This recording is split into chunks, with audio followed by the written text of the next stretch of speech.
Je vous salue dans le merveilleux nom de notre Seigneur et Sauveur Jésus-Christ. Merci d'être présent dans cette capsule. Je me pose toujours une question. Y a-t-il des gens heureux? Y a-t-il des gens qui sont contents de leur situation? Parce que quand nous vois autour de moi, les gens se plaignent. Et les gens ne font que se plaindre à longueur de journée. Surtout dans les affaires. Surtout à propos des finances. À propos du travail que l'on fait pour gagner sa vie. Mais quelque part, je me pose toujours la question. Pourquoi cette attitude de toujours se plaindre? Et je pense que c'est culturel. C'est tellement entré en nous que on n'est pas content de nous-mêmes quand on ne se plaint pas. Se plaindre de la vie. Et parfois, on se plaint même des choses pour lesquelles on n'a aucune action possible. Il n'y a aucune action possible de notre part.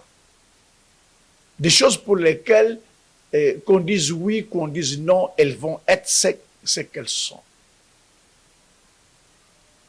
Et je me suis toujours inspiré de l'eau qui coule.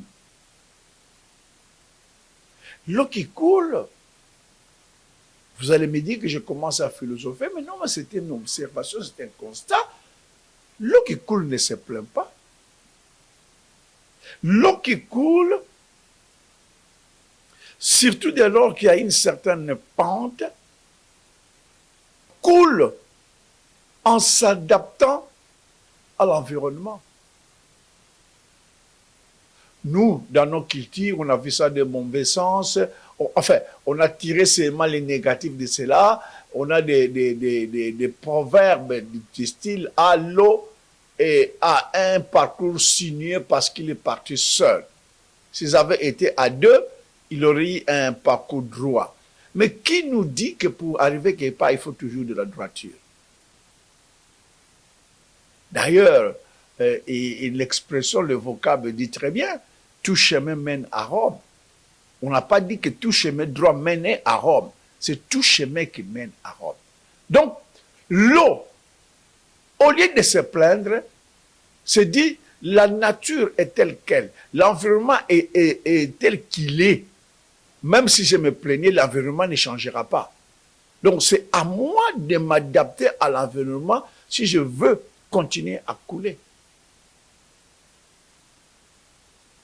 Mais nous, on se plaint de tout et de rien. Or, la grande erreur dans nos plaintes, c'est laquelle? C'est que nous épuisons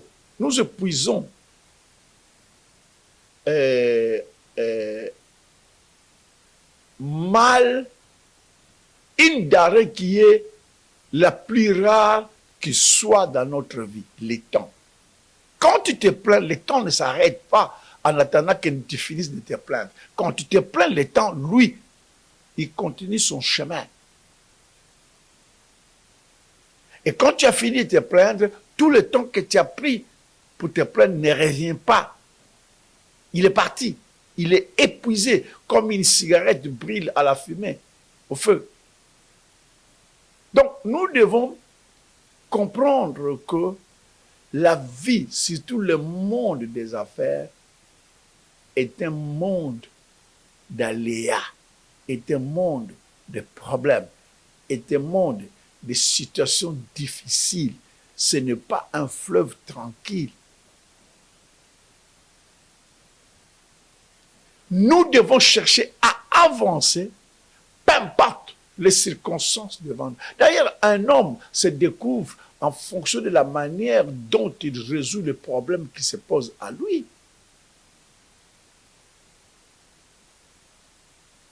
On veut être grand dans la vie, mais on veut être grand dans la facilité. Et non. Sans combattre, on triomphe sans gloire. Jean de La Fontaine l'a dit. pour devenir grands, ceux qui sont devenus grands ont affronté des problèmes insurmontables. C'est ce qui fait la grandeur d'un homme, c'est ce qui fait la grandeur d'une femme.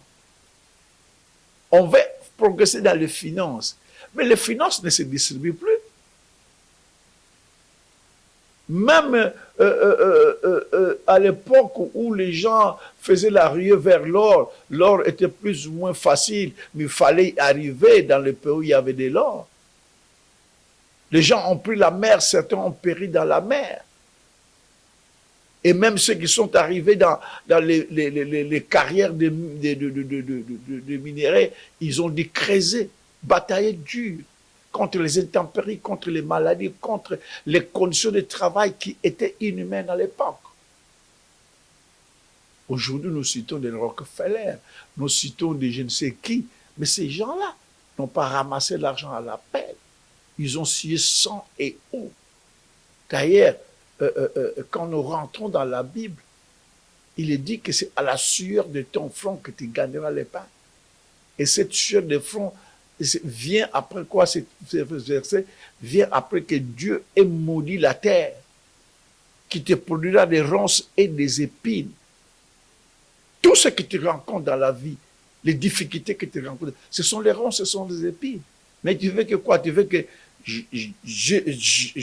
Dieu change sa parole pour toi.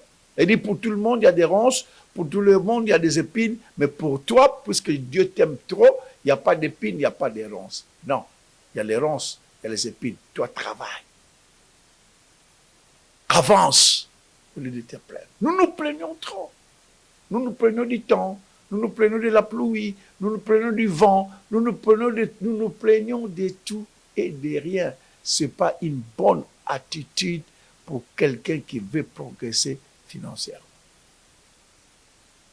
Vous savez, le monde idéal n'existe pas. Mais il y a des gens qui attendent que les conditions soient idéales avant de forcer. Non, ça ne viendra jamais. Moi, j'ai l'habitude de rappeler aux gens que nous sommes aujourd'hui dans les années au 21e siècle, mais au 20e siècle, déjà dans un pays comme le Congo, les gens chantaient déjà la crise qu'il y avait dans les pays. Donc cette crise ne finira pas jusqu'à ce que Jésus revienne. Toi, travaille, travaille et travaille, quelles que soient les conditions, quelles que soient les difficultés. C'est alors que tu seras grand. Quand tu auras parcouru toutes ces difficultés, que tu...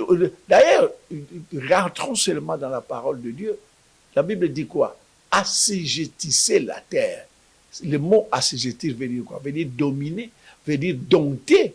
C'est-à-dire que Dieu, en créant son homme, savait déjà que la nature va être hostile et l'homme doit vaincre, doit travailler dans ces conditions hostiles pour vaincre. C'est pour ça qu'on parle de l'assujettissement de la terre. Comment toi tu veux devenir grand dans les finances sans assujettir la terre? C'est impossible.